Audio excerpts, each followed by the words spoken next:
Obrigada, presidente. Bom dia, vereadores e vereadoras. Eu venho discutir hoje um projeto de lei que eu reputo como um dos mais importantes meus do ano.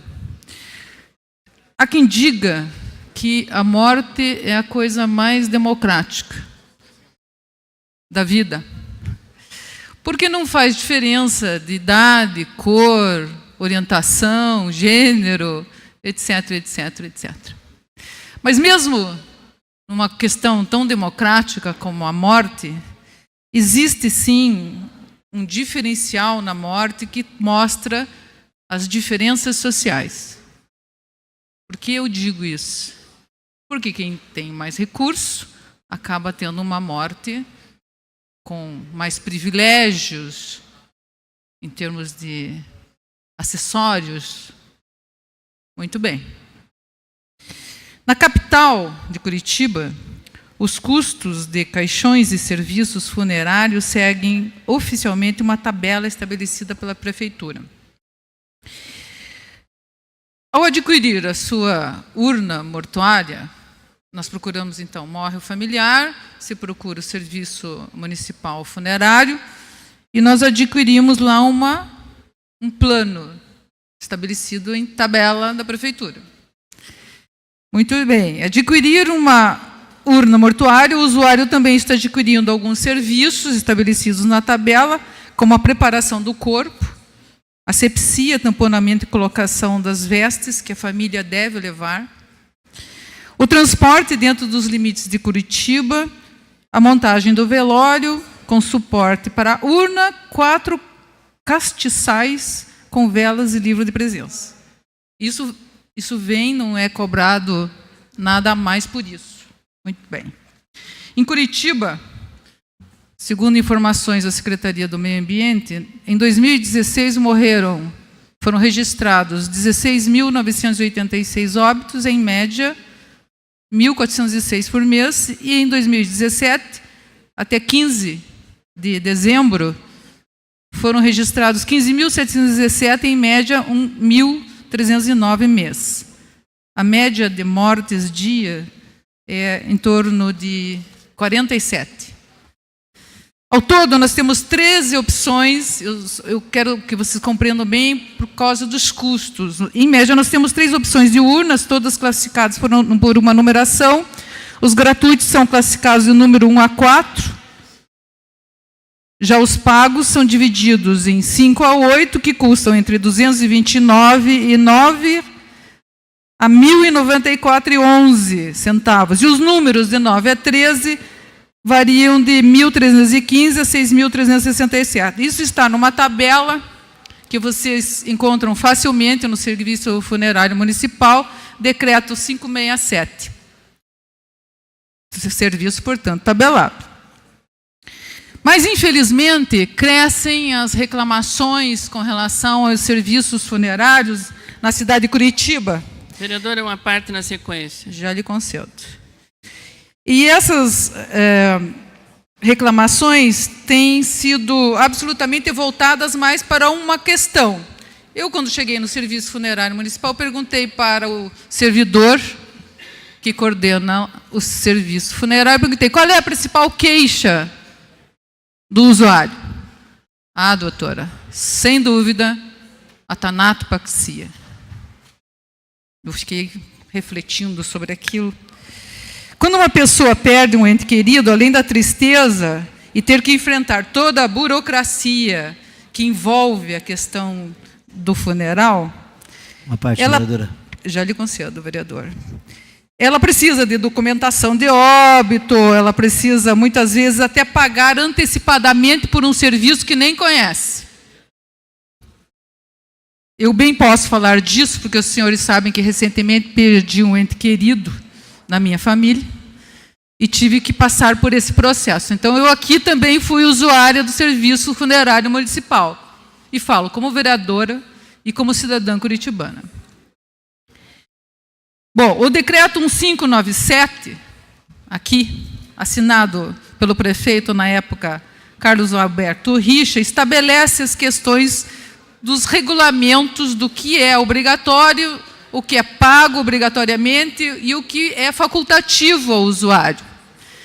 E nesse regulamento do serviço, nós temos no artigo 6, serão consideradas partes integrantes dos serviços funerários as seguintes atividades.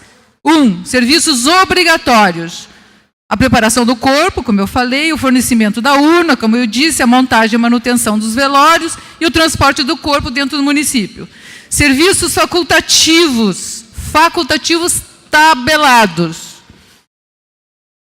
Ornamentação da urna, ornamentação das capelas mortuárias, véu, maquiagem necrófila, toalete, serviço de obtenção de certidão de óbito e obtenção de documentos para os funerais. Facultativo tabelado. Então, eu chego lá e escolho a minha florzinha, a minha coroa. Se eu tenho poder aquisitivo, eu compro uma coroa enorme. Se eu tenho pouco poder aquisitivo, eu compro uma menor. Mas isso não é oferecido gratuitamente. Isso já é facultativo, mas não é obrigatório.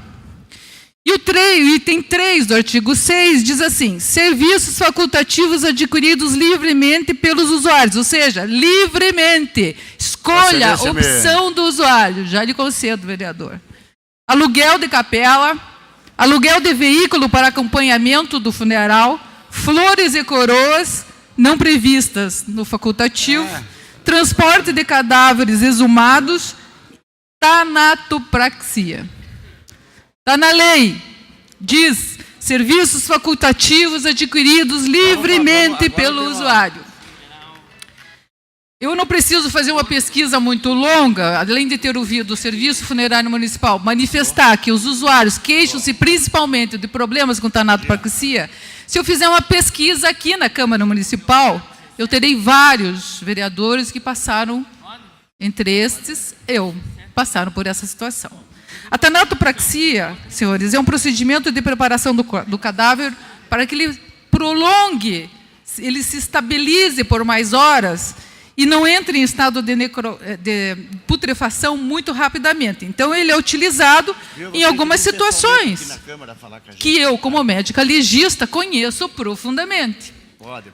Ora, por que eu deveria fazer tanatopraxia num corpo que será inumado em 12 horas, que é o padrão?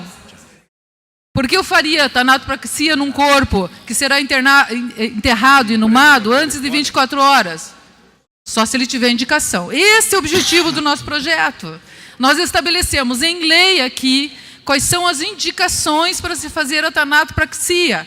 E está bem claro aqui, quando eu incluí o artigo 2A na Lei 1095 de 2002, que regulamenta e foi assinado pelo prefeito de 2005, quando eu digo aqui, para a preparação do corpo sem vista, descrito no inciso 1 do artigo 2, a tanatopraxia só será obrigatória, exceto quando o corpo necessitar de transporte via terra para outro município com distância superior a 250 quilômetros, quando o corpo for transladado por via aérea ou marítima e o tempo decorrido entre o óbito e inumação ultrapassar 24 horas, e quando houver indicação do médico assistente que assinou o atestado de óbito, ou nos casos de indicação médica, pelo médico que fez o laudo no Instituto Médico Legal.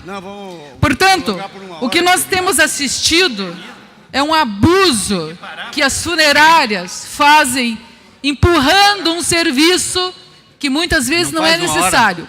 Quando eu vou contar pessoalmente o que eu vivi, quando eu cheguei no Serviço Funerário Municipal, já havia feito já tinha ocorrido o sorteio da funerária, portanto, isso não é uma escolha do usuário.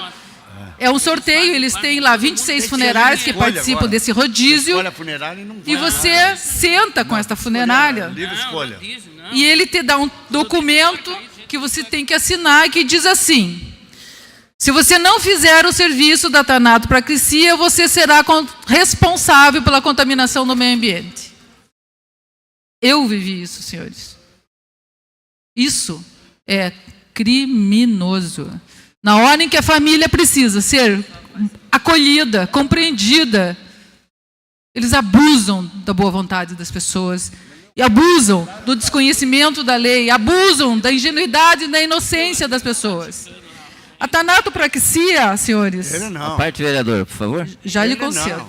A tanatopraxia envolve não só a questão da preparação do corpo, no sentido de reconstituição, mas também envolve uma situação que chama necromaquiagem. Então, eles fazem efetivamente uma maquiagem, pintam, usam base, batom, etc., porque eles dizem que o familiar quer ter uma boa lembrança do seu ente querido falecido. Só que eles se esquecem de informar para a família, muitas vezes, que esse serviço não é obrigatório. E cobram, e vem na conta, e intimidam, porque caso você não faça, você não vai poder inumar o seu ente falecido. A tanatopraxia, já lhe concedo. Desculpa. A tanatopraxia, ela foi criada, um pouco de história para os senhores conhecerem, em 1861, na guerra nos Estados Unidos, na Guerra Civil. Eles tinham muitos militares que ficavam mortos e eles desenvolveram essa técnica para transporte dos corpos. Indicação da tanatopraxia. Ela tem uma história mais antiga que começa no Egito. Os senhores devem ter ouvido falar das múmias. Essa técnica já começa a ser também desenvolvida no Egito. Isso porque eles acreditavam que os corpos, perdurando, poderiam chegar ao céu. Bom, dependendo da questão, a escolha da tanatopraxia tem que ser feita pela família, não pode ser imposta pela funerária. E, principalmente, o que a gente chama de necromaquiagem. Este serviço de preservação dos corpos é regulado ainda pela Anvisa, pela RDC 68 e pela RDC 33. Este serviço da tanatopraxia também é regulado pelo Ministério do Meio Ambiente, pelo CONAMA, Conselho Nacional do Meio Ambiente. Então, senhores, há manifestação, inclusive, do Conselho Regional de Medicina, que diz que o serviço da tanatopraxia só pode ser realizado quando necessário e acompanhado por um médico, e realizado num espaço ou num laboratório específico e preparado para isso. Eu já adianto aqui aos que se preocupam com essa questão que eu vou verificar esses laboratórios também. Eu quero um parecer da licença sanitária sobre todos esses laboratórios que tratam da tanatopraxia em Curitiba. Eu fiz uma pesquisa e muito preocupada com essa questão por ter vivido a situação e por ter ouvido de muitos amigos terem também vivido a tal situação. E isso é crime. Olha aqui. Crimes contra o consumidor, o fornecedor de produtos ou serviços, dentre outras práticas abusivas. 1. Condicionar o fornecimento de produto ou de serviço ao fornecimento de outro, bem como sem justa causa limites quantitativos. Prevalecer-se da fraqueza ou ignorância do consumidor, tendo em vista a sua idade, saúde, conhecimento ou condição social para impingir seus produtos ou serviços. É crime, está previsto no Código do Consumidor. Sem falar que eu diria também a constrangimento ilegal, artigo 146, que é a extorsão, porque eles cobram preços que variam de 300 a o céu é o limite. Artigo 158, extorsão. E estelionato, artigo 171. Estava na hora de regulamentarmos essa questão. Para finalizar, e eu vou pedir que os vereadores manifestem já seus apartes, eu quero citar aqui Eclesiastes, capítulo 7, a sabedoria. Uma boa reputação vale muito mais que o perfume mais caro. O dia em que alguém morre é melhor do que aquele em que nasceu. É mais útil ir a funerais do que a festas de aniversário, porque todos teremos de morrer. E é uma boa coisa pensar nisso enquanto é tempo. Palavras de Eclesiastes. 27 vereadores votaram com a expressão sim, portanto, o projeto aprovado.